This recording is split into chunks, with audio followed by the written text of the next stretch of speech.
The stench of blood and adrenaline hung heavy in the recycled air of the hollow pit.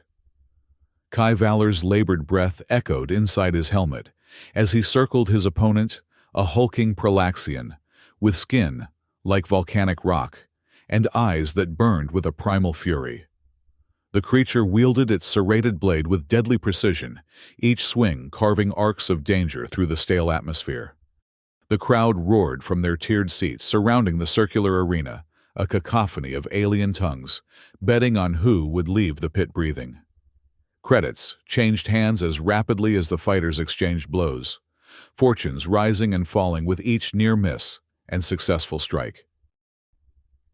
"Finish it, Valor!" Someone screamed from the premium boxes where the station's elite gathered to witness blood sport over exotic cocktails. "My entire inheritance rides on your claws." Kai didn't have time to identify the voice. The Pralaxian lunged forward its massive blade, aiming for Kai's exposed flank. With practiced precision, Kai activated the neural interface on his left arm. The metallic claws attached to his forearm hummed to life, vibrating at a frequency that could slice through almost anything flesh-bone, even certain alloys. He sidestepped the blade and countered with a swift uppercut, his claws finding the soft tissue beneath the Pralaxian's armored chin. A fountain of orange blood erupted as Kai's weapon severed the creature's major artery. The pit fell momentarily silent before erupting into a frenzy that shook the entire level of the space station. The Pralaxian collapsed, its lifeblood pooling beneath its massive form, steaming slightly on contact with the cold metal floor. "Victory to the human," announced the automated system. Kai Valor claims his 5th consecutive win in the hollow pit. Kai stood motionless, letting his racing heart slow as he gazed at the dying alien. This wasn't who he was supposed to be. His father had raised him to build things to create, not to destroy. But desperate times demanded desperate measures, and Elise's time was running out.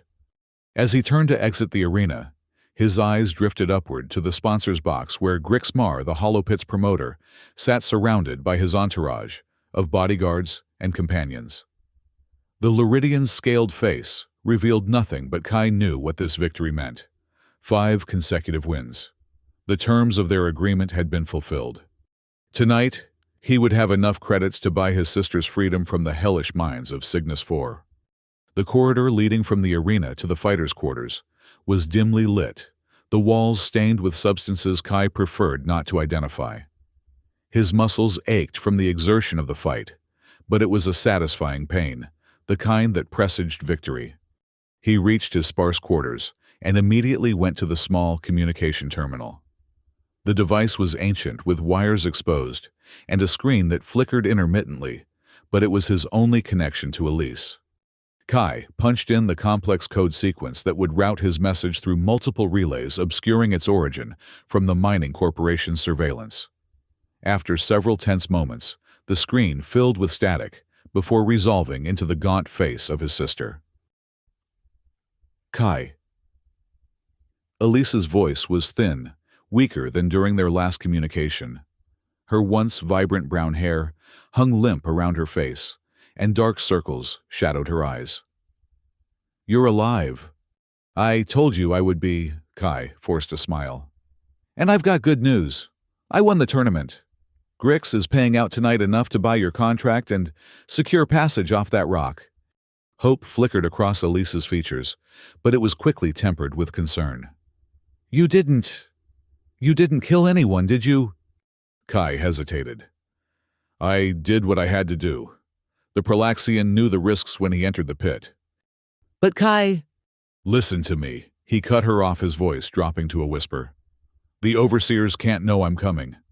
I'll arrange for a private shuttle to Cygnus 4 landing in the southern ridge near the auxiliary ventilation shafts. Be ready 3 cycles from now during the shift change." Elise nodded, tears welling in her eyes. "I'm so tired, Kai. The radiation? They don't give us proper shielding. Half my barrack is sick." Rage flared in Kai's chest. The Hegemony Corporation's mining operation on Cygnus 4 was notorious for its disregard for worker safety. The rare minerals extracted from the planet's core were essential for faster-than-light travel, making them more valuable than the lives of those who harvested them. Just hold on a little longer, Kai said, wishing he could reach through the screen and hold her. 3 more cycles, I promise. The screen flickered, and Elise glanced nervously over her shoulder. Someone's coming. I have to go. Elise. But the connection had already been severed, leaving Kai staring at a blank screen. He slammed his fist against the terminal, denting the already damaged casing. A knock at his door interrupted his moment of frustration.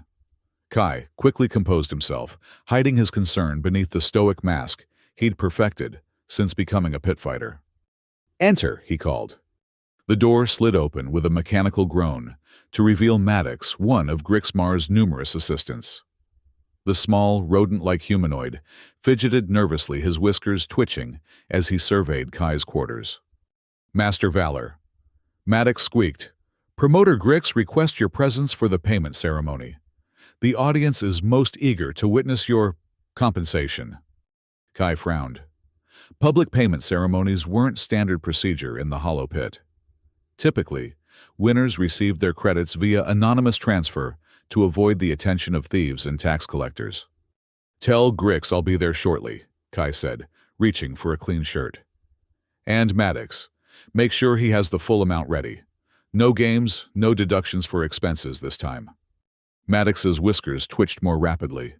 Of course, Master Valor. Promoter Grix is a being of his word. The rodent scurried away, leaving Kai alone with his suspicions. In the lawless frontier of space, words meant little without the force to back them up. But Kai had proven his force 5 times over in the pit. Grix would pay one way or another. The observation deck of the Hollow Pit had been transformed for the occasion. Usually reserved for private betting pools and exclusive viewings, tonight it buzzed with activity.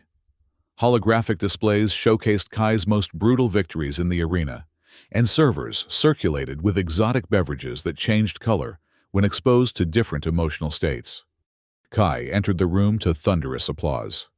Many of the station's wealthy elites had bet heavily on his success, and their pockets were now considerably heavier for it. They regarded him with a mixture of admiration and disgust, a fascinating animal that had performed an impressive trick. Grixmar sat at the center of the room on an elevated platform, his corpulent Luridian form draped in expensive fabrics imported from the core worlds. His scaled skin glistened under the ambient lighting, and his multiple eyes blinked asynchronously as he spotted Kai. The champion arrives, Grix announced, his voice amplified by hidden speakers. The human who defied all odds to claim 5 consecutive victories in our beloved pit. More applause followed, along with the clinking of glasses and the rustle of expensive fabrics as the audience shifted to get a better view of the Bloodsport champion. Kai approached the platform, keeping his expression neutral. I'm here for my payment, Grix. As agreed, 500,000 credits. Enough to purchase a mining contract from Hegemony and secure transportation. Grix's mouth stretched into what passed for a smile, among Luridians revealing rows of needle-like teeth. Indeed, our agreement. 5 consecutive victories in exchange for compensation of significant value. Something in Grix's tone made Kai's combat instincts flare. The credits, Grix, now. The promoter made a gesture with one of his 4 hands, and the crowd parted. 2 burly Krongan security guards entered, dragging between them a figure obscured by a dark cloth. They deposited their burden at the foot of Grix's platform before retreating to the edges of the room. Your prize, Kai Valor, Grix announced, gesturing grandly. Worth far more than the paltry sum we discussed.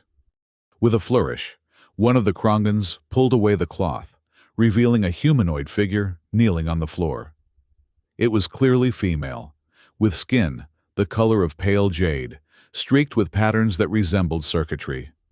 Her hair, a deeper green that bordered on blue, hung in tangled strands around her face. Her wrists and ankles were bound with energy restraints that hummed with suppressive power. A Verdanti, one of the mysterious technologically advanced species from the far reaches of the Spiral Arm. Kai had only seen them in news feeds and historical archives. Their kind rarely ventured into human space, and when they did, They traveled with diplomatic entourages and advanced weaponry. "What is this?" Kai demanded, taking a step toward Grix. "We agreed on credits, not a slave." Grix waved a dismissive hand. "Credits are fleeting, my dear champion, but a Verdanti. Their biotech alone is worth millions. Their blood can extend human life by decades.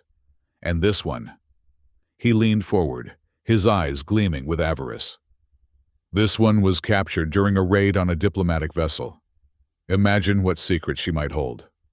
The woman, the Verdanti, raised her head, and Kai found himself captured by eyes the color of a neutron star's heart, swirling with a bioluminescent quality that hinted at the advanced biology her species was known for. There was no fear in those eyes, only a cold, calculating intelligence and something else. A burning rage that resonated with Kai's own. "I don't deal in living merchandise," Kai said firmly, his hand drifting toward the deactivated claws at his side. "Our agreement was for credits. Credits that I need now." The mood in the room shifted perceptibly. The socialites and gamblers sensed the rising tension, their excitement, at witnessing bloodsport transforming into the nervous anticipation of actual violence. Grix's smile remained fixed, but his lower set of arms moved subtly beneath his robes, likely reaching for a concealed weapon. "The agreement was for compensation of value, Kai Valor, and I have provided that. The Verdanti is yours to sell, to study, to use as you see fit. Her value far exceeds the mundane currency you requested." Kai's mind raced. He needed those credits to free Elise from Cygnus 4 before the radiation poisoning progressed beyond medical intervention.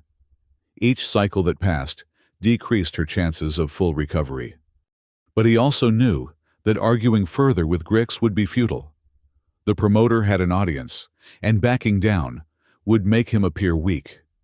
In the frontier, weakness was an invitation to predators. "Fine," Kai said, his voice tight with controlled anger. "I accept the alternative compensation." He turned to the Verdanti woman, whose expression remained impassive. "Release her restraints." Grix chuckled, a sound like stones grinding together. "Surely you jest. Those are quantum-locked restraints, calibrated specifically for Verdanti physiology. Their kind can manipulate technology with a touch. Without those restraints, she could commandeer this entire station with a mere thought." "If she's my prize, then she's my responsibility," Kai insisted. "And I say remove the restraints." The tension in the room ratcheted higher. Several of Grix's security personnel moved closer, their hands hovering near their weapons. "The restraints remain," Grix said, all pretense of joviality vanishing. "Take your prize and leave human before I reconsider the generosity of my compensation." Kai locked eyes with the Verdanti woman, finding an unexpected understanding in her alien gaze. With a subtle nod that only she could see, he turned back to Grix. "As you wish," he said, bowing slightly in mock deference. "My gratitude for your generosity." He approached the Verdanti and helped her to her feet, noting the graceful strength in her movements, despite the restraints. Up close, he could see that the circuit-like patterns on her skin pulsed faintly, with a bioluminescent glow, and her pointed ears were adorned with what appeared to be technological augmentations rather than mere jewelry. "My name is Kai Valor," he said quietly, as he guided her toward the exit. "I have no intention of keeping you prisoner, but I need to get us both safely away from here first." She regarded him with those mesmerizing eyes, and for a moment, Kai thought she might not understand his language. Then she spoke, her voice carrying a musical quality, with harmonics beyond normal human hearing. "I am Zia Aral," she said, her words perfectly enunciated despite their strange timbre. "And you, Kai Valor, have just made enemies of forces far beyond your comprehension." Before Kai could respond, the observation deck's main entrance hissed open. A squad of heavily armed soldiers marched in their armor, bearing the insignia of the Hegemony Corporation's private military division. Their weapons, advanced pulse rifles and disruptor cannons, were definitely not standard issue for mere corporate security. The leader of the squad, a tall woman with cybernetic enhancements visible along her jawline, stepped forward. By authority of Hegemony Corporation Directive 773, we are here to claim the Verdanti specimen. Stand aside, citizens. The room erupted into chaos. Grix's security personnel drew their weapons, the socialites scrambled for cover, and Kai found himself caught in the middle of what was quickly escalating into a firefight. "Follow me," he whispered to Zia, pulling her behind a decorative pillar as the first energy blasts tore through the air. "When I move, stay close." Zia nodded, her expression still unnervingly calm despite the danger. Kai activated his neural interface, and his claws hummed to life. The sound drew the attention of the nearest Hegemony soldier, who swung his rifle toward them. With practiced precision, Kai lunged forward his claws, slicing through the barrel of the weapon before the soldier could fire. His follow-up strike disabled the man's armor at the joint, sending him crumpling to the floor. "This way," Kai called to Zia, spotting a service entrance partially hidden behind an ornamental tapestry. They sprinted across the room, dodging energy blasts and panicked partygoers. Kai used his claws to deflect a shot that came too close, the energy dissipating along the specially treated surface of his weapon. They reached the service door, and Kai slammed his palm against the emergency release. The door slid open, revealing a narrow maintenance corridor beyond. Inside quickly, he urged, ushering Zia through before following himself. The corridor was dimly lit and smelled of machine oil and recycled air. It stretched in both directions, part of the labyrinthine system that allowed the station's staff to move about unseen by the more prestigious clientele. "Can you run with those restraints?" Kai asked, already moving deeper into the corridor. "I can manage," Zia replied, keeping pace despite her bound wrists and ankles. The energy restraints allowed limited movement, but would prevent any quick escapes or complex maneuvers. They navigated through the narrow passageways, the sounds of battle from the observation deck growing fainter behind them.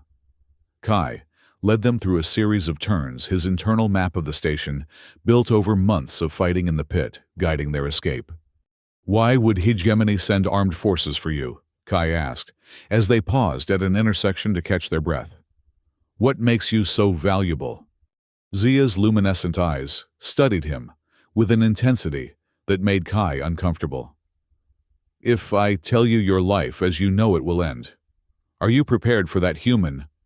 The distant sound of boots on metal flooring cut their conversation short. The Hegemony forces had pursued them into the maintenance corridors. "Tell me later," Kai decided, choosing the passage that would lead them toward the station's lower levels. "Right now, we need to disappear." The vast space station that housed the hollow pit was a marvel of engineering and a testament to the worst aspects of sentient nature. Built on the edge of claimed space, it existed beyond the jurisdiction of both the Human Confederation and the various alien authorities that governed the known galaxy. Its structure resembled a massive gyroscope, with multiple rotating sections, creating artificial gravity through centrifugal force. The uppermost levels housed luxury accommodations, high-end retail establishments, and exclusive entertainment venues, like the Hollow Pit. As one descended through the station's levels, the opulence gradually gave way to necessity, and then to squalor. Kai led Zia downward away from the pursuit, and deeper into the station's bowels. They passed through maintenance shafts, service elevators, and emergency crawl spaces, slowly making their way to the lower districts, where the station's less fortunate inhabitants eked out their existence. "We need to get those restraints off," Kai said, as they emerged from a ventilation shaft into a dimly lit corridor. The walls here were covered in graffiti, and the air carried the unmistakable smell of too many bodies living in too small a space. "As I said before, these are quantum-locked restraints," Zia replied, holding up her bound wrists. "They're specifically designed to resist Verdanti technological integration. Your primitive tools won't affect them." Kai frowned at her description of human technology as primitive, but chose not to argue the point. "Then we need to find someone with non-primitive tools, and I know just the person." They continued through the lower districts, past makeshift dwellings constructed from salvaged materials, and street vendors selling questionable foodstuffs. The inhabitants, a diverse mix of species from across the galaxy, gave them curious glances, but otherwise paid them little mind. In this part of the station, minding one's own business was a survival strategy. Kai guided them to a seemingly abandoned storefront. The entrance was blocked by a security shutter covered in warning signs in multiple languages, all essentially communicating the same message: keep out. He approached a small, inconspicuous panel beside the shutter and pressed his palm against it. A hidden scanner hummed to life, analyzing his biometrics. Kai Valor announced a synthesized voice. Your account is in good standing. You may enter. The security shutter retracted with a mechanical groan, revealing a workshop beyond. The space was cluttered with technological components from dozens of different civilizations. Human circuit boards alongside Pralaxian power cells. Luridian optical processors next to what appeared to be fragments of Verdanti biotech. At the center of this technological maelstrom sat Duchess Lydia, a title she had awarded herself after fleeing from whatever world had been unfortunate enough to host her birth. She was humanoid, but her exact species was difficult to determine due to the extensive modifications she had made to her own body. Mechanical appendages extended from her torso, each tipped with specialized tools that she used for her work. Valor, she acknowledged, without looking up from the device she was dissecting. I thought you'd be halfway to Cygnus 4 by now, not dragging. She finally raised her head, and her cybernetically enhanced eyes widened at the sight of Zia. Verdanti here. Have you lost your mind? It's a long story, Kai said, closing the security shutter behind them. But the short version is that Grix gave her to me instead of credits, and now Hegemony is hunting us both. Lydia's laughter was a disturbing blend of organic sound and synthesized harmonics. Only you, Valor. Only you could turn a simple transaction into an interstellar incident. She extended one of her mechanical arms toward Zia, a small scanner at its tip. May I? Zia hesitated, then nodded, allowing the scanner to pass over her. The device beeped and chirped as it collected data. Fascinating, Lydia murmured. These restraints are beyond cutting edge. They're practically bleeding edge. The quantum entanglement alone would cost more than this entire station. She retracted the scanner and fixed Kai with a stern gaze. What have you gotten yourself into? Hegemony doesn't deploy forces for just any escaped slave. That's what I'm trying to figure out, Kai replied, glancing at Zia, who remained stoically silent. Can you remove the restraints? Lydia made a sound that might have been a snort. Can I remove them? Of course I can. The question is whether I should. She circled Zia, examining the restraints from all angles. These are military-grade suppression devices. Whoever put these on her really didn't want her accessing her natural abilities. We can pay you, Kai offered. After we sort this out, I'll have my tournament winnings. If you live that long, Lydia remarked dryly.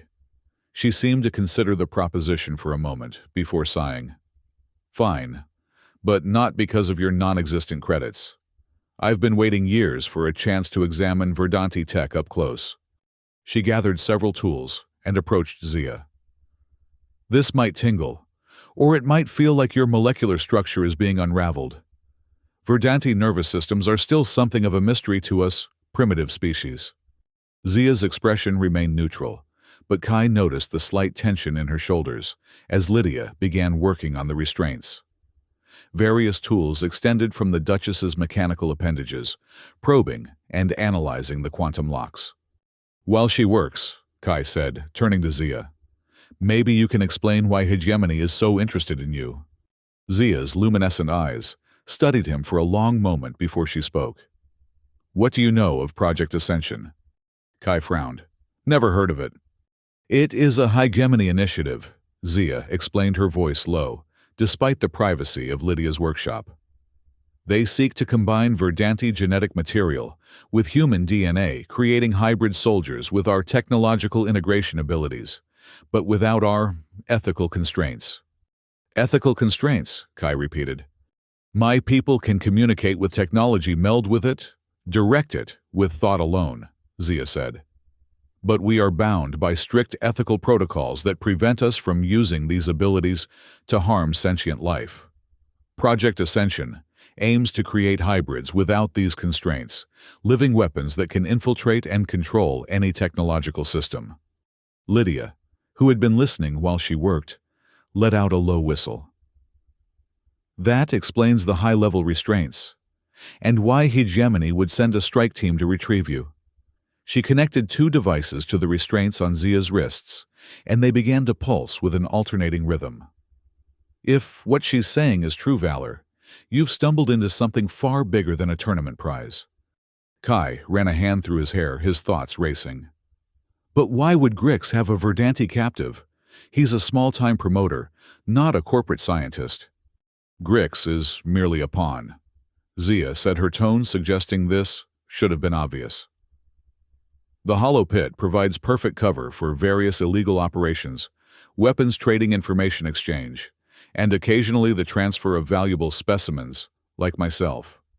The restraints on Zia's wrists suddenly emitted a high-pitched whine, then deactivated with a soft click. She rubbed her freed wrists, the circuit-like patterns on her skin, pulsing more brightly now that the suppression was removed. That's the handcuffs, Lydia announced, moving to work on the ankle restraints. The leg irons will take a bit longer. They have an additional security protocol. Zia flexed her fingers, and Kai noticed with fascination that the tips seemed to shimmer slightly, as if they weren't entirely solid. With even partial access to my abilities restored, I can assist, she said, placing her fingertips against the ankle restraints. The devices sparked and sputtered as the circuit patterns on Zia's skin extended onto the metal, interfacing with the technology in a way Kai had never witnessed. After a few seconds, the ankle restraints deactivated and fell away. Impressive, Lydia remarked, her cybernetic eyes recording everything. The stories about Verdanti tech integration don't do it justice. Zia stood her full height, slightly taller than Kai had expected. Without the restraints, she carried herself with a regal bearing that seemed at odds with her earlier captivity. Kai Valor, she said, turning to face him directly. You sought credits to free your sister from the mines of Cygnus 4. I cannot offer you currency, but I can offer you something far more valuable: the truth about what Hegemony is doing there, and a chance to stop them. Kai's heart skipped a beat. What do you know about Cygnus 4, about my sister? The mining operation is a cover, Zia explained. The radiation that affects the workers. It's not a byproduct of mining, it's deliberate exposure. Hegemony is using the miners as test subjects, monitoring how radiation affects human genetic structure before introducing Verdanti DNA. The revelation hit Kai like a physical blow. He staggered back, leaning against a workbench for support. They're experimenting on them on Elise. Yes, Zia confirmed, her voice softening slightly. But there is still time to save her and the others. However, we cannot do it alone. We need proof of Project Ascension to expose Hegemony's operations. Proof? Kai repeated, his mind still reeling from the revelation. Where would we find that? Lydia, who had been uncharacteristically quiet, interjected. Hegemony maintains a data center on level 47. High security but not impenetrable with the right assets. She glanced meaningfully at Zia. With my abilities fully restored, I could access their systems, Zia confirmed. But we would need to reach the data center undetected, and then secure transportation off this station. Kai straightened, new determination replacing his shock. Lydia, you still have that unmarked shuttle. The Duchess narrowed her eyes. The one I use for entirely legitimate business transactions. Yes, but it seats 2, comfortably 3 if you don't mind touching shoulders. That will suffice, Zia said, before Kai could respond. Once we have the data, I can summon assistance. Kai raised an eyebrow. Assistance from whom? Zia's expression remained neutral, but something in her eyes shifted. I have connections, but they cannot act without evidence of Hegemony's violations of interstellar law. That still doesn't explain why Grix had you in the first place, Kai pressed. Or why he would give you to me instead of to Hegemony directly. Grix likely didn't know my full value, Zia said. And it's possible he was instructed to transfer me discreetly. The Holopit's public auction provided perfect cover. Who would question a slave being given as a prize? Lydia, who had been tapping away at a console while they spoke, looked up with concern. We have a problem. Station security is conducting sweeps of all levels. They've already reached level 38. We need to move, Kai decided. How quickly can you ready the shuttle? It's always ready, Lydia replied, already gathering various devices and tools. The question is whether we can reach the docking bay without being captured or killed. We need disguises, Kai said, looking around the workshop, and a secure route to level 47. Lydia's mechanical appendages extended pulling components from various shelves. I can provide both, but first we need to make your Verdanti friend less conspicuous. That green skin is rather distinctive. I can adjust my dermal pigmentation, Zia stated matter-of-factly. As they watched, the jade hue of her skin gradually shifted, the green deepening, and then transforming entirely to a more human-like tan. The circuit-like patterns faded until they were barely visible, resembling faint tattoos rather than bioluminescent markings. That's convenient, Kai remarked, unable to hide his amazement. Adaptability is a cornerstone of Verdanti evolution, Zia explained. Though maintaining this appearance for extended periods is taxing. Lydia handed them both nondescript jumpsuits, emblazoned with the logo of a common maintenance company. Put these on. Maintenance workers are practically invisible in a station this size. As they changed, Lydia continued gathering supplies and transferring data to portable devices. The data center's primary security consists of biometric scanners, armed guards, and autonomous defense systems. The biometrics, we can fool with these. She held up small patches that resembled medical sensors. The guards and defense systems, well, try not to get noticed. Kai secured the maintenance uniform and checked that his claws were properly concealed beneath the sleeve. And the route? Lydia projected a holographic map of the station's levels. Maintenance shafts will get you most of the way, but you'll need to cross a public concourse on level 45. Current security patterns suggest a 15-minute window when guard presence will be minimal. And after we obtain the data, Zia asked. Docking Bay 12 is used for supply deliveries. Lydia explained, highlighting a section of the map. My shuttle is registered under a shell company that provides cleaning services. It won't raise alarms when you board. Kai studied the map, memorizing the route. What about you won't Hegemony trace this back to your workshop? Lydia's mechanical laughter resonated through the cluttered space. My dear Valor, I've been evading corporate hit squads since before you were born. By the time they track us here, this workshop will have been dismantled and relocated. The joys of modular living. She handed them each a small communication device that fit discreetly in their ears. These operate on a frequency that most standard scanners won't detect. Keep me updated on your progress. Kai secured the device and turned to Zia, who was adjusting her disguise. Despite the changed skin tone and maintenance uniform, there remained something undeniably alien in her, bearing a fluid grace that no human could quite achieve. Ready? He asked. Zia nodded her now brown eyes, retaining a subtle luminescence that would hopefully be attributed to standard augmentation rather than alien biology. Good luck, Lydia said, activating a hidden panel that revealed another exit from her workshop. And Valor. If you happen to survive this foolhardy mission, I expect payment for my services. Verdanti biotechnology would be acceptable. Zia raised an eyebrow but said nothing as Kai guided her toward the secret exit. You'll get your payment, Kai promised, as they slipped into another maintenance corridor. One way or another.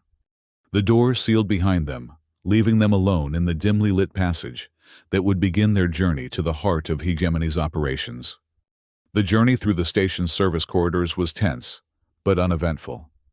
Kai and Zia moved efficiently, their maintenance uniforms providing sufficient cover during the few instances when they encountered other workers. Most simply nodded, or ignored them, completely focused on their own tasks in the labyrinthine infrastructure of the massive space station. As they approached level 45, the character of the station changed. The maintenance tunnels gave way to more public areas, wide concourses lined with shops, eateries, and entertainment venues catering to the station's middle-class residents and transient visitors. "We'll need to cross the main concourse," Kai whispered as they paused at a service entrance. "Remember, act casual. We're just maintenance workers finishing a shift." Zia nodded, but Kai noticed a slight tension in her posture. Despite her human appearance, she seemed uncomfortable with the prospect of blending into a crowd. "Is something wrong?" he asked. "Your species is chaotic," she replied softly. "So many minds, so many emotions, all broadcasting their thoughts without any sense of containment or discipline." Kai blinked in surprise. You can read minds.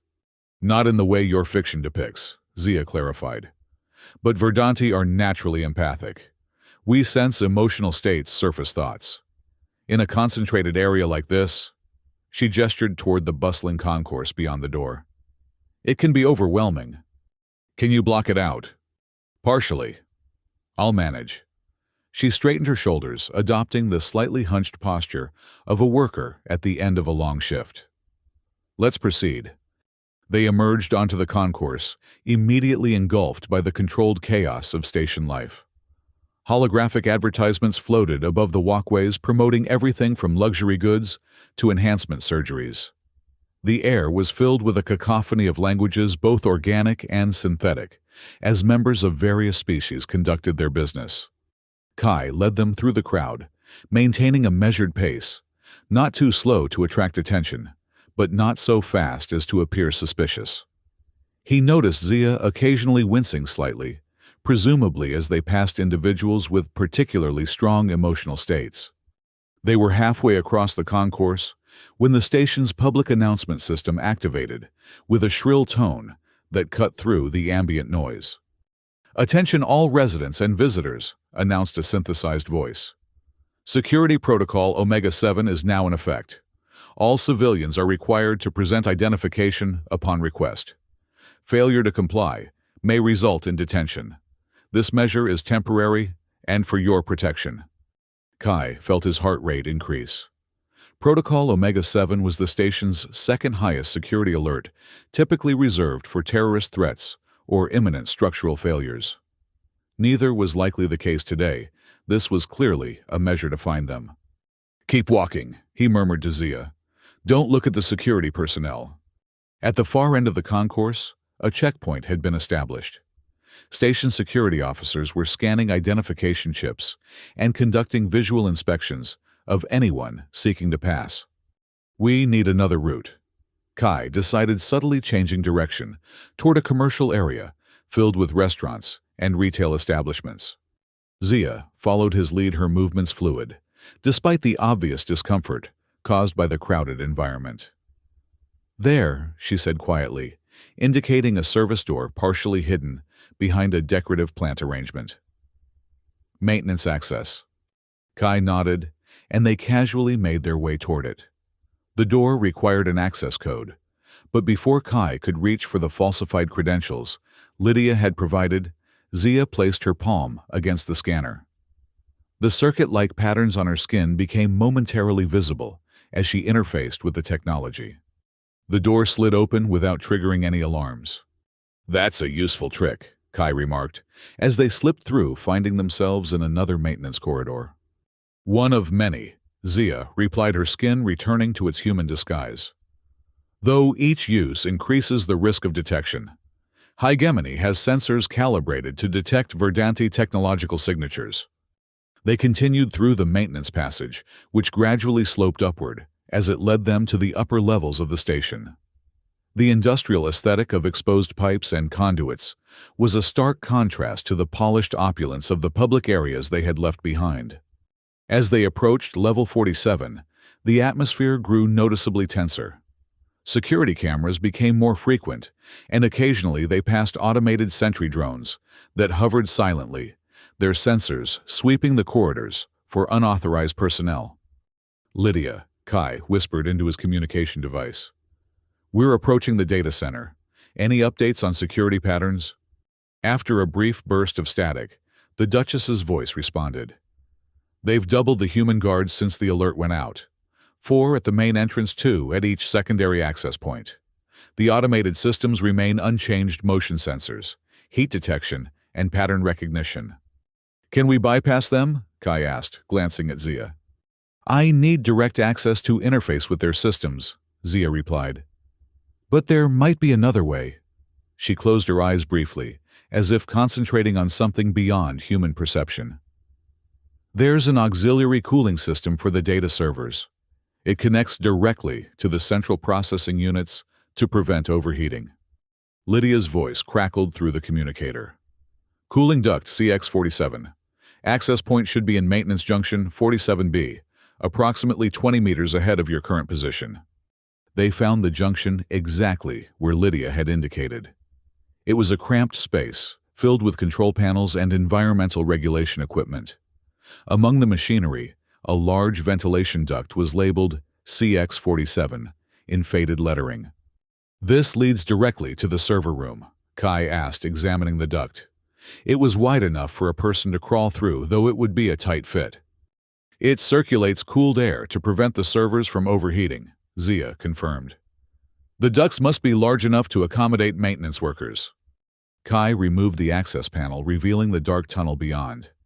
"Ladies first," he offered with a grim smile. Zia didn't return the smile, but she gracefully maneuvered into the duct, her slender form disappearing into the darkness. Kai followed, replacing the access panel behind them, before crawling after her. The duct was cold and smelled of recycled air and electronic components. They moved slowly to minimize noise, their progress illuminated only by the occasional status light from environmental control nodes along the way. After what felt like an eternity of uncomfortable crawling, Zia halted. "We're here," she whispered. "I can sense the data cluster beyond this point." Kai peered past her to see a grate in the duct floor, through which blue light filtered up from what appeared to be a massive server room. Row upon row of towering data storage units filled the space below their surfaces, blinking with countless indicator lights. "Do you see any guards?" Kai asked, unable to get a clear view of the entire room from their position. "2 patrolling the perimeter," Zia reported. "And automated security drones programmed to respond to unauthorized access." "Can you access the data from here?" Zia shook her head. "I need physical contact with a primary interface terminal." She pointed to a central console situated on a raised platform in the middle of the server farm. "That one." Kai assessed the distance from their position to the central console. "That's at least 30 meters of open space. We'll never make it without being spotted." "We don't both need to make it," Zia said. "I require only moments of direct contact to extract the relevant data. If you can create a diversion—" "No," Kai interrupted. "We stay together. There must be another way." Zia's expression remained neutral, but Kai thought he detected a flicker of surprise in her eyes. "Your concern is unexpected, but unnecessary. My people are highly resilient." "It's not just about resilience," Kai argued quietly. "If we're separated and one of us is captured, the mission fails. We need a plan that keeps us together." They lapsed into silence, both studying the layout of the server room below. After a few moments, Kai noticed a pattern in the guard's patrol route, a brief interval when both were on the same side of the room, leaving the path to the central console temporarily clear. "There," he whispered, pointing out the pattern to Zia. "We'll have approximately 15 seconds when neither guard has line of sight to the central platform. If we time it right, the automated security systems will still detect us," Zia reminded him. Kai grinned. "Unless they're temporarily offline." He reached into a pocket of his maintenance uniform and withdrew a small device Lydia had provided. "Localized EMP pulse. Strong enough to disrupt nearby electronics for about 30 seconds, but not powerful enough to damage the data we need." Zia's eyes widened slightly. "Ingenious, but we'll need precise timing." "Then let's be precise," Kai said, watching, as the guards continued their patrol. On my mark, I'll trigger the EMP. We drop down, you access the terminal, and we retreat before the systems reboot. They waited tensely, observing the guards' movements, until the perfect moment arrived, both patrolling the far side of the room, their backs to the central console. Now, Kai whispered, activating the EMP device. A subtle wave of energy pulsed through the room. The blue indicator lights on the servers flickered momentarily, and the hovering security drones dropped to the floor with soft thuds. Kai quickly removed the ventilation grate and lowered himself into the server room, then helped Zia down. They sprinted across the open space toward the central console, their footsteps muffled by the constant hum of the massive data storage units. Zia reached the terminal and placed her hands on the interface. The disguised circuit patterns on her skin became fully visible, glowing with a vibrant energy as she connected with the system. Her eyes closed in concentration as data flowed directly into her consciousness. Kay kept watch, acutely aware that the effects of the EMP would be temporary. Already, some of the server lights were beginning to reactivate, and the security drones on the floor showed signs of rebooting. "Hurry!" he urged, glancing toward the guards who remained oblivious to their presence.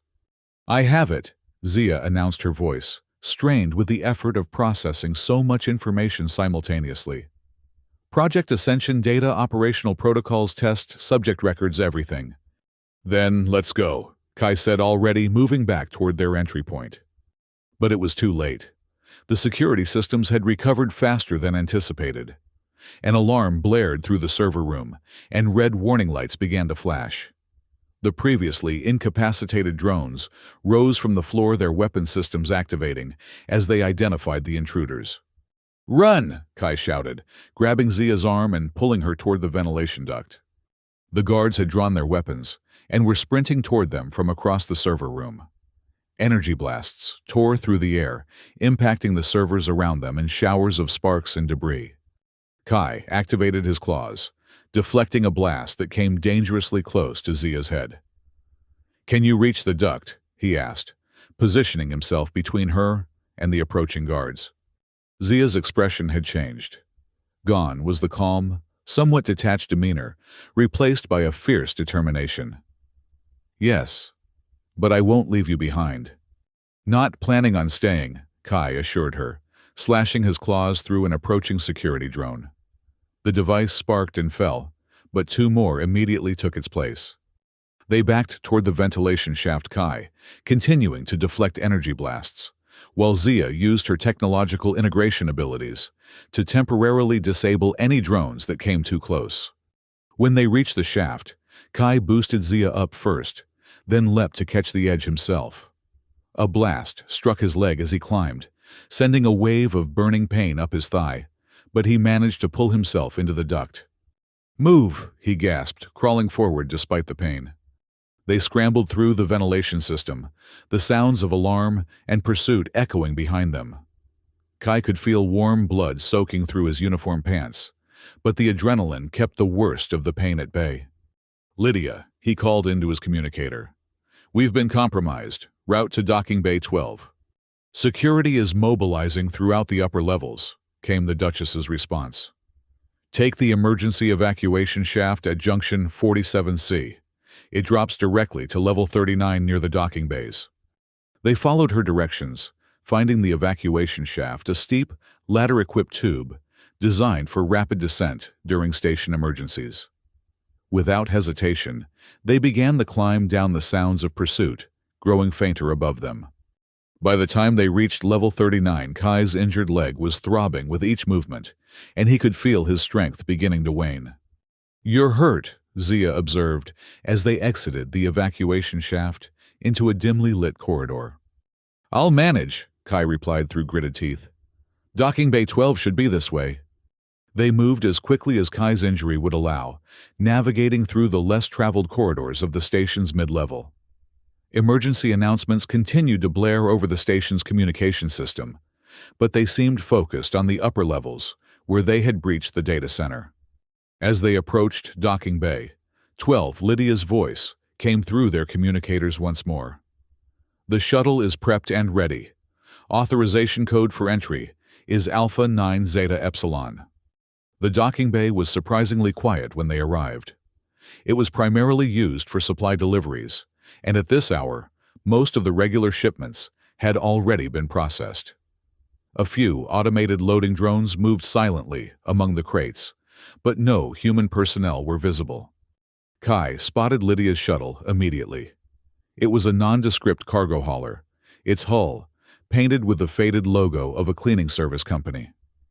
Nothing about its appearance suggested it was anything other than a mundane service vessel, which was precisely why it was perfect for their escape. They approached the entry hatch, and Zia input the authorization code.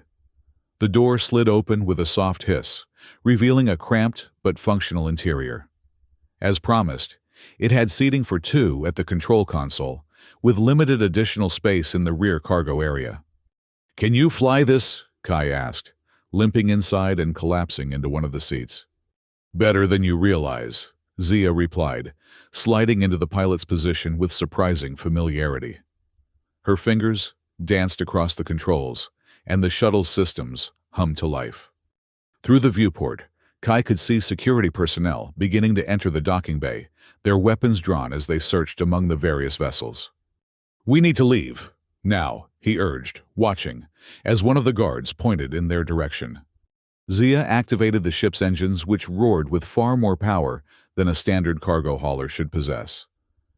Duchess Lydia has made some modifications, she noted, with the barest hint of approval. The shuttle lifted off, hovering momentarily, before Zia directed it toward the bay's atmospheric containment field. Energy blasts from the security team's weapons impacted the hull, but the shuttle's shields, another of Lydia's modifications, absorbed the attacks without significant damage. They burst through the containment field into the emptiness of space, the massive space station receding behind them, as Zia pushed the engines to full power. "They'll pursue," Kai warned, checking the sensor displays. Already smaller security vessels were deploying from various docking bays. "They'll try," Zia corrected her hands, moving confidently over the controls.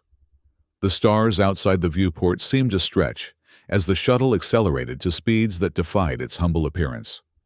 Kai winced as a particularly sharp pain shot through his injured leg. Now that the immediate danger had passed, the adrenaline was wearing off, and the full extent of his wound was becoming apparent. Zia glanced at him, concern briefly crossing her features. "There should be medical supplies in the emergency compartment. Your injury requires treatment." Kai leaned down to access the compartment beneath his seat, finding a basic medical kit.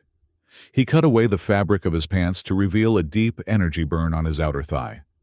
The wound was cauterized by the nature of the weapon, preventing excessive bleeding, but the damage to the tissue was significant. As he applied a regenerative gel to the burn, Kai's thoughts returned to their mission. "Did you get everything we need? The proof of what hegemony is doing?" "Yes." Zia confirmed, her attention split between piloting the shuttle and monitoring the pursuit. Project Ascension's full operational protocols, test subject data, and command structure, including information about the mining operation on Cygnus 4. Kai's heart clenched at the mention of Cygnus 4. "Elise, we need to get to her. If what you said about the radiation is true." "It is," Zia said soberly. "But there's more. Your sister isn't just a random test subject. She was specifically selected due to genetic markers that suggest compatibility with Verdanti DNA. She's one of 23 humans identified as ideal candidates for the initial hybrid transformation." The revelation hit Kai like a physical blow. Why her?" "Genetic lottery," Zia explained. "Certain human genetic sequences align with Verdanti biology better than others. Your sister possesses several key markers that hegemony scientists believe will facilitate successful integration with our DNA." Kai's vision blurred with a mixture of pain and rage. "We need to get to Cygnus 4, now." "We will," Zia assured him, her voice taking on a gentler tone than he had heard from her before. "But we cannot do it alone." The mining facility is heavily guarded, and Hegemony will be expecting us. Then, what do you suggest? Kai demanded, his patience wearing thin with pain and worry. Zia's hands paused over the controls. Now that I have the evidence, I can summon assistance. She turned to face him fully, for the first time, since they had boarded the shuttle. Kai Valor, there is something I haven't told you about myself. Before she could continue, the shuttle's proximity, alarm blared. A massive vessel had appeared on their sensors, seemingly materializing from nowhere. They've found us, Kai said, reaching for his claws despite his injured state. No, Zia replied, a smile spreading across her face, the first genuine smile he had seen from her. They've found us. The vessel that had appeared was unlike any ship Kai had ever seen. Its hull was a seamless integration of technology and what appeared to be living material, with patterns reminiscent of the circuits on Zia's skin flowing across its surface. It dwarfed their shuttle, extending beyond the range of their limited sensors. A Verdanti warship, Kai breathed, understanding dawning. The Celestial Harmony, Zia confirmed. Flagship of the Verdanti diplomatic fleet. The shuttle's communication system activated automatically, and a holographic projection appeared in the center of the cockpit. It showed a Verdanti male, his skin a deeper green than Zia's, with more pronounced circuit patterns that suggested greater age or status. Princess Zia Aral, the Verdanti, addressed her with a formal bow. The Harmony Council is relieved to find you alive and well. Princess! The word echoed in Kai's mind as he struggled to process this new information. Zia wasn't just a Verdanti, she was royalty. Zia inclined her head in acknowledgement, her bearing subtly shifting to match the regal address. Commander Thalax, your timing is impeccable as always. We detected your technological signature when you accessed the Hegemony database, Thalax explained. The Council authorized immediate extraction. We require more than extraction, Zia stated. I have obtained proof of Project Ascension. Hegemony is experimenting on humans with Verdanti genetic material in direct violation of the Spiral Arm Accords. Thalax's expression darkened. This confirms our worst fears. The Council will want to review this evidence immediately. There is a more urgent matter, Zia continued. The mining facility on Cygnus 4. The workers there are not just laborers, they're test subjects. And they include this man's sister, she gestured to Kai. Without his intervention, I would still be in Hegemony captivity. We owe him a debt. Thalax's gaze shifted to Kai, studying him with the analytical intensity that seemed characteristic of the Verdanti. A human who aids a Verdanti is rare indeed. What would you have us do, Princess? Bring our shuttle aboard, Zia instructed. Provide medical attention for Kai's injuries, and prepare a rescue operation for Cygnus 4. As you command, Thalax agreed, though Kai detected a note of reservation in his tone. Initiating docking protocols now. The holographic projection disappeared, and Kai felt the shuttle shudder slightly as the Verdanti warship's tractor beam engaged, guiding them toward a docking bay. Princess, Kai finally managed, looking at Zia with new understanding. She met his gaze steadily. Yes, I am Zia Aral, third princess of the Verdanti Harmony Council, and special envoy to the Spiral Arm territories. I was on a diplomatic mission to investigate rumors of Hegemony's genetic experiments when my vessel was ambushed. Rather than kill me and risk interstellar war, they chose to disappear me through the black market system. And Grix just happened to give you to me, a random pit fighter. Not random, Zia corrected. Selected. Your genetic profile is remarkably similar to your sister's. Hegemony has been monitoring you both for some time. Grix was likely instructed to transfer me to a specific buyer, but when you won the tournament and demanded payment, I became a convenient solution to his problem.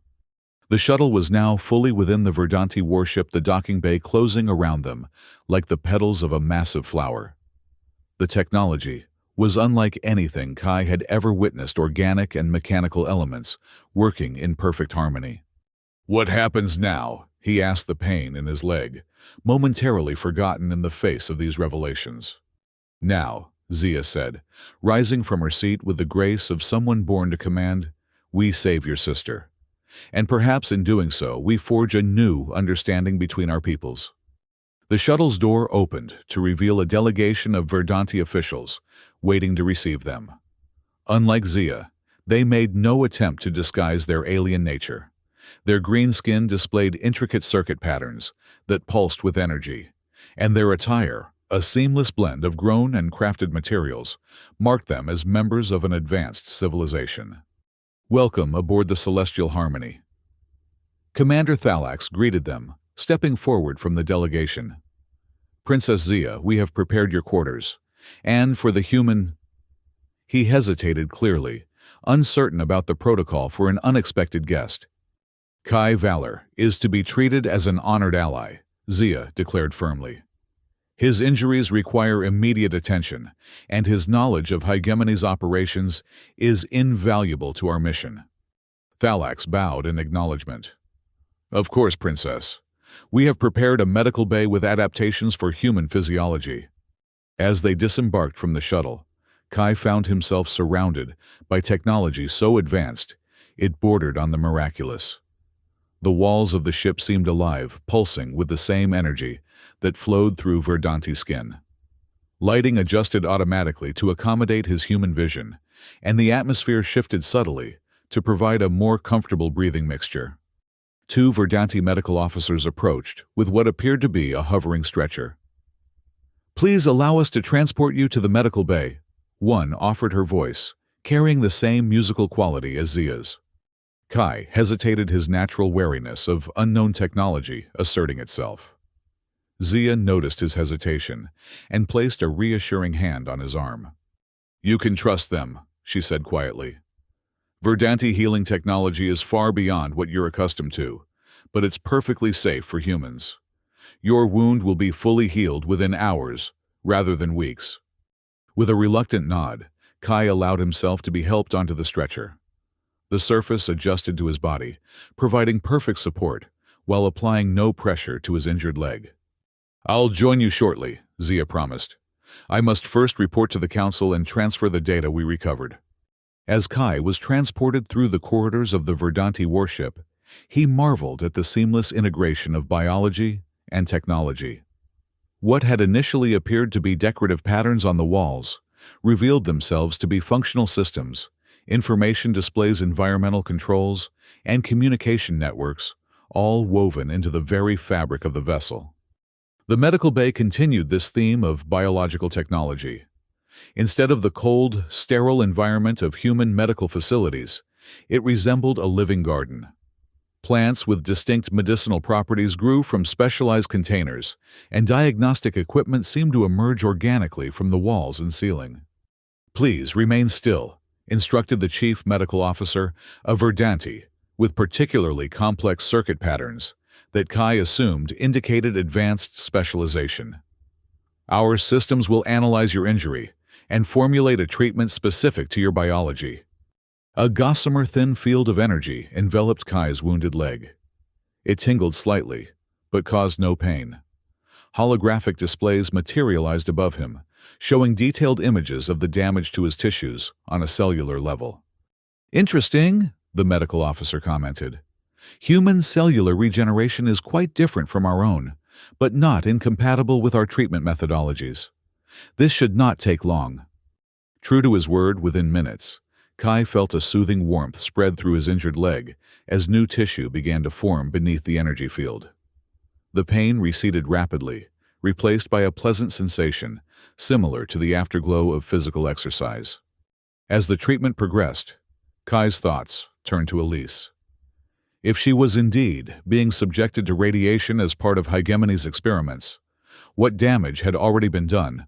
Could even this advanced Verdanti medicine reverse the effects? His worried contemplation was interrupted by Zia's arrival. She had changed from the maintenance uniform into attire befitting her status, a flowing garment that seemed to be composed of living material, shifting slightly with her movements and accentuating the natural patterns on her skin. How is he responding to treatment? She asked the medical officer. Remarkably well, came the reply. Human tissue is more receptive to our regenerative protocols than expected. He should be fully healed within 2 standard hours. Zia nodded pleased and approached Kai's bedside. The council has reviewed the data we recovered, she informed him.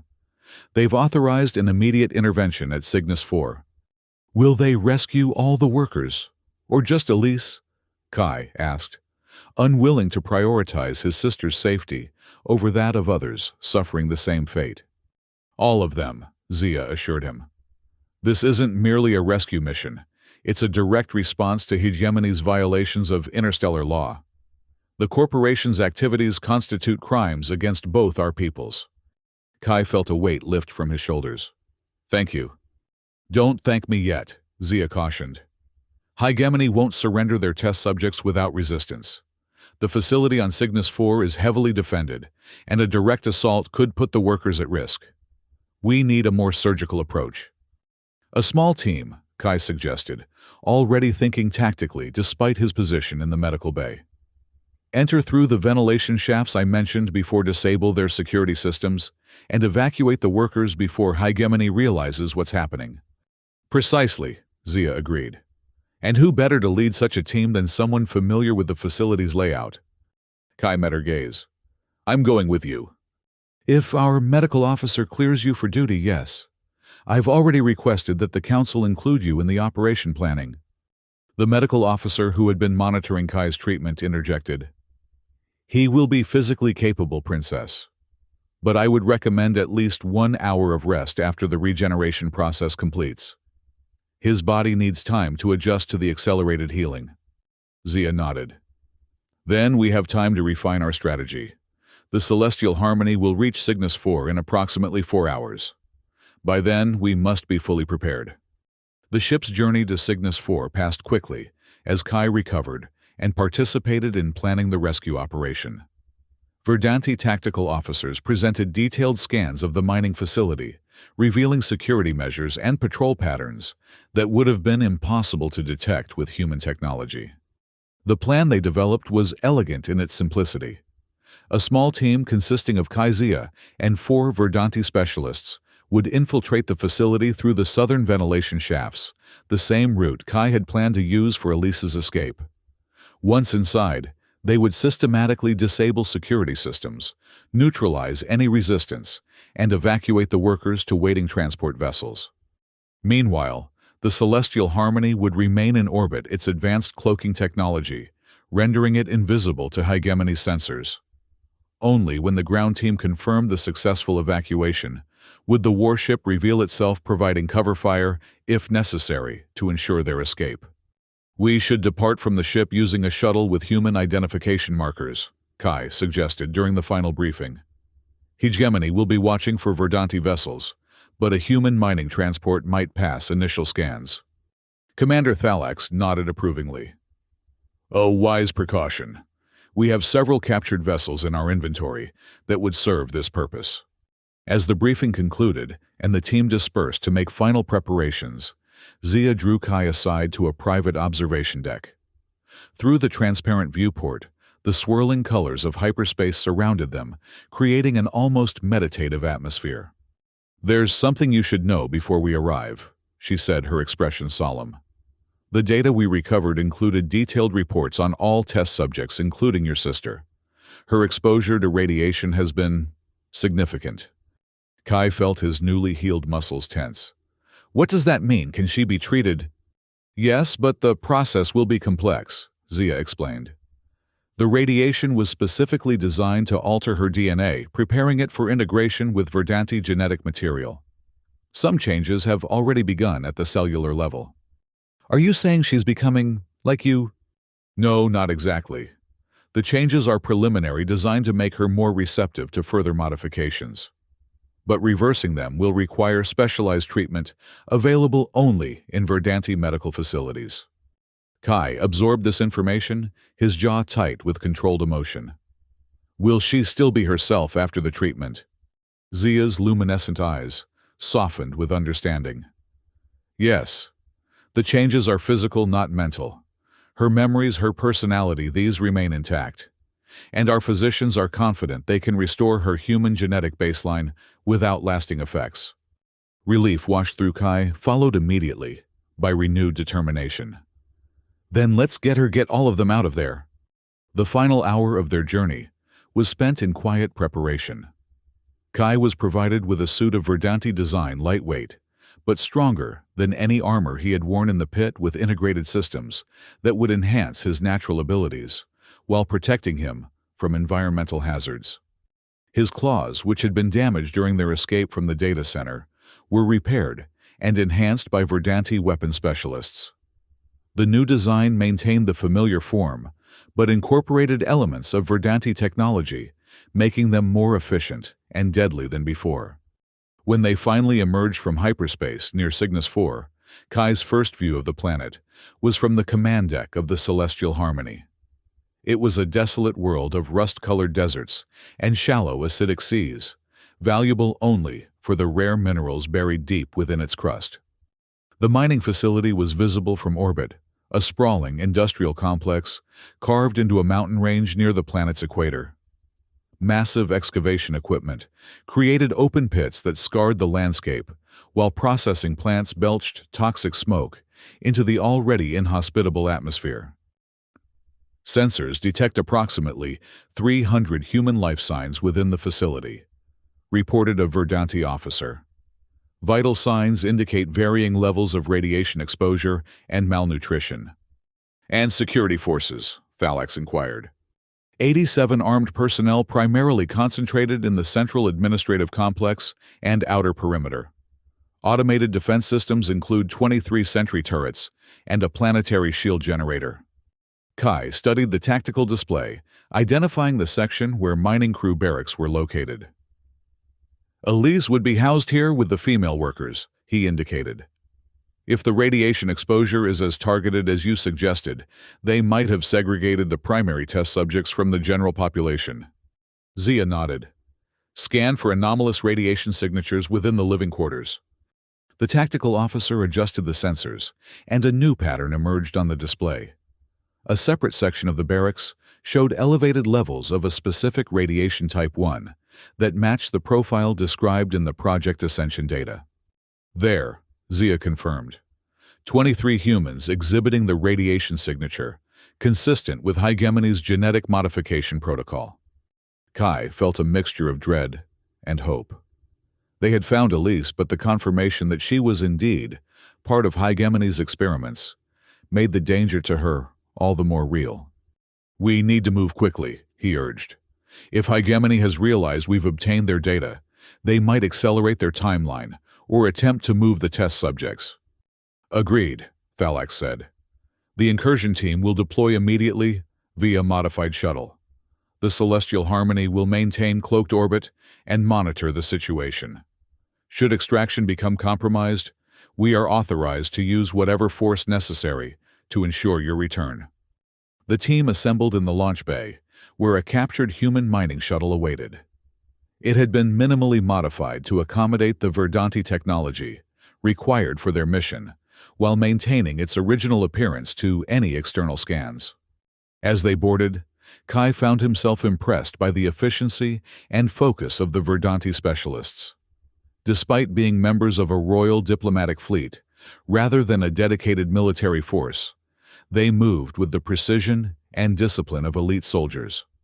Your sister is fortunate, commented one of the specialists, a Verdanti named Vexal, who had been assigned as their technical expert. Few humans ever experience Verdanti medical treatment. She will likely emerge healthier than before her captivity. If we reach her in time, Kai replied, checking his weapons one final time. We will, Zia assured him, taking the pilot's position in the shuttle. Today, we correct an injustice against both our peoples. The shuttle launched smoothly from the Celestial Harmony, which remained invisible to conventional sensors. As they descended toward Cygnus 4's surface, Zia activated the vessel's human identification transponder, broadcasting codes that would identify them as a routine supply delivery. Approaching atmospheric entry, she announced. Beginning radio silence until we reach the insertion point. The journey through Cygnus 4's turbulent atmosphere was tense but uneventful. Zia's piloting skills proved exceptional as she navigated the shuttle through swirling dust storms and unpredictable wind patterns toward the southern ridge that concealed the ventilation access points. They landed in a narrow canyon approximately 2 kilometers from the mining facility, close enough for quick access, but beyond the range of routine security scans. The team disembarked quickly, securing the shuttle and activating its camouflage systems before beginning their approach on foot. The landscape of Cygnus 4 was even more inhospitable up close. The ground was covered in a fine reddish dust that contained traces of toxic heavy metals. The atmosphere, while technically breathable, was thin and acrid, carrying the chemical stench of industrial processes. Kai led the way, his enhanced suit filtering the air and providing comfortable environmental control despite the harsh conditions. The Verdanti team followed in perfect formation, their movements nearly silent despite the rocky terrain. As they crested a ridge overlooking the mining facility, Kai used the suit's integrated optical enhancers to survey the target. The complex was even larger than it had appeared from orbit, a sprawling collection of industrial structures, worker housing, administrative buildings, and defensive installations. The ventilation access point should be located there, he indicated, highlighting a section of the mountainside where massive intake fans drew air into the facility. They're used to circulate fresh air into the deeper mining levels, where atmospheric processors can't adequately filter the dust and gases. Vexal, the technical specialist, consulted a small device that interfaced directly with the circuitry on his skin. I'm detecting minimal security around the ventilation systems. They likely rely on the physical difficulty of access rather than electronic countermeasures. Their overconfidence works to our advantage, Zia observed. Let's move. They descended toward the facility using natural rock formations for cover. As they approached the ventilation access, Kai noted that the area was indeed largely unguarded. A single automated turret provided token security, likely more to discourage worker escapes than to prevent intrusion. Vexel approached the turret cautiously, his hands extended toward it. The circuits on his skin glowed more intensely as he established a